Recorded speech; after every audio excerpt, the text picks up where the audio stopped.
Hey there guys, and welcome back. So in this video, we're going to be diving into some more interesting movie news here, and we're going to be talking about how the movie industry is going to be affected in regards to what's going on in the political sphere, talking about the American and Chinese trade wars. Donald Trump has just implemented all these tariffs on different countries, and the Chinese have fired back with an even bigger tariff against the US. And now it looks like, with the trade war heating up between those two major powers, it looks like the Chinese government may be banning Hollywood movies from playing in their country. This is obviously going to have a massive knock-on effect to the potential box office revenue of different Hollywood movies. So we're going to jump into this article, we're going to break it down, have a discussion, and see what this means for the future of Hollywood in the Chinese landscape. So this comes to us from Daily Mail. Chinese plan to ban Hollywood movies as they vow to fight to the end in a trade war. Huge blow could cost films such as Jurassic World Rebirth and new Mission Impossible sequel $500 million. Yeah, I mean, the Chinese market when it comes to movies is ginormous, and if they do ban these types of movies from playing in their territory, the industry, man, it's gonna just, I have no idea, but it's gonna be really bad. I mean, with after COVID and all the actor strikes and all of the strikes going on, I mean, Hollywood has just had a really bumpy last few years, and this is the last thing it needs, just when it's getting back on track. And now we get this to deal with, where it could be banned from playing in Chinese territories. But anyway, let's dive into this. So, China plans to ban Hollywood movies after saying it will never accept blackmail nature of the United States following President Donald Trump's escalated tariff threats against Beijing. So in this video, I'm not going to be making comments on the political side of what's going on here. That's up to you to decide what you think, if you agree with Donald Trump, if you don't agree with him, or whatever your thoughts are on that, guys. I'm going to leave that to yourselves. I'm just going to be talking about the movie perspective here. So it will put more tariffs on US agricultural products like soybeans, block all US poultry from entering China, and ban the import of US movies into the country, which is obviously what we're going to be talking about. A Chinese journalist linked to the Communist Party told BBC's Radio 4 program. US films grossed $585 million in China last year, which is about 3.5% of China's 17.71 billion box office, and among the largest share of foreign films. Yeah, like I already said near the beginning of the video, I mean, movies losing out on the Chinese market is going to be absolutely huge and could potentially be the difference between being profitable and, just breaking even, or being profitable and losing money. So the ramifications here are pretty damn ginormous.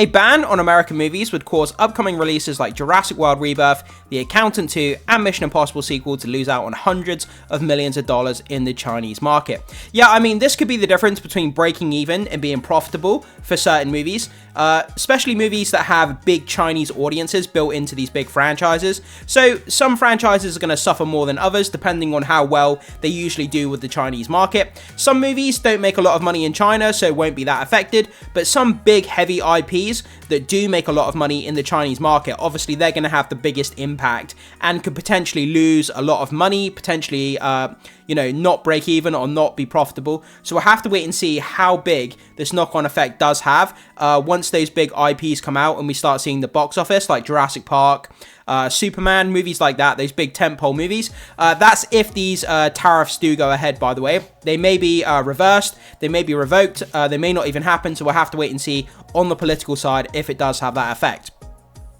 So, US President Trump said yesterday that he will impose an additional 50% tariff on China if Beijing does not withdraw its tariffs on the US, which China swiftly labeled blackmail and drew up plans to ban certain US imports in response, obviously one of them being Hollywood movies.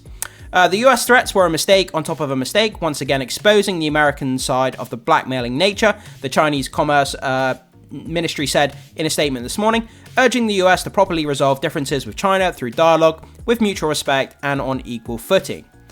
Tariff wars have no winners. Yeah, I mean, these tariffs are absolutely dreadful. For the everyday working Joe, where everything is going to cost a lot more money, I mean, the standard of living is hard enough as it is. You know, things are more expensive than ever, and these tariffs are just going to make it so much harder for everyday people. And protectionism has no way out. Chinese people don't make trouble, but they're not afraid of it. Pressure, threats, blackmail are not the right way to deal with China. Foreign Ministry spokesman Lin Jian said, if Trump sticks to his plan for an additional 50% tariff on China, unless it withdraws its levies on the US, Total new US duties on Chinese goods this year could rise to 104% by Wednesday. So if these do go ahead, guys, you know, everything coming from China is going to be a lot more expensive. Everything that you buy, a lot of stuff is sourced from China, so it's going to be a lot more expensive. So prepare your wallet for that if this does in fact happen. So with that article down, guys, I just wanted to finish on this. I went over to X and asked Grok, how would this Chinese import ban of big Hollywood movies, how would it affect the industry? And this is what Grok had to say. It's pretty interesting stuff here. So it says, in conclusion, a Chinese ban would force Hollywood to adapt quickly, potentially losing 1 to 2 billion annually in box office revenue alone for major releases. I'll say that again, losing 1 to 2 billion annually in box office revenue. That is ginormous, based on recent trends. This could shrink budgets, shift focus to other markets, and boost China's domestic industry, all while reshaping global cinema dynamics. For the average big Hollywood movie, China currently provides 15 to 20% of the total box office. That is ginormous. When you're talking about numbers that are like in the billions, 15 to 20% is such a huge number of the total box office, translating to 5 to 10% of the net theatrical revenue, a significant chunk that studios would scramble to replace. So yeah, I mean, movie studios might end up, scaling back the budgets, which they've been needing to do for a long time anyway, but working out alternative release strategies where China isn't part of the kind of the revenue pie, if you like, trying to figure out how they can continue to release movies, keep them profitable without the Chinese market. How are they going to do that? How is it going to reshape the industry? How are they going to change the release strategies? And how are they going to compensate for that loss in revenue? It's going to be very interesting to see how the industry pivots and how it works out if this ban in the Chinese market does go ahead. So I just wanted to finish on that, guys, just to kind of clean up what we were talking about. But I throw it off to you. What do you think about this news here? And what do you think the potential ramifications are of movies being banned in the Chinese market? I would love to hear what you guys have to say about this. As a film fan, it's definitely interesting times. But after the COVID era, after the strikes, and now obviously having to deal with this, it's not getting easy for Hollywood, man. And it just seems that every time we seem to be getting back to normal, something else comes along to kind of disrupt what's going on. So yeah, leave your thoughts, comments, and opinions down below, guys. Thanks so much for being here. Make sure you hit the like button before you leave. Consider becoming a subscriber of the channel if you haven't done so far. It goes a long way to supporting my content, so I really, really appreciate that. And as always, I will see you in the next video.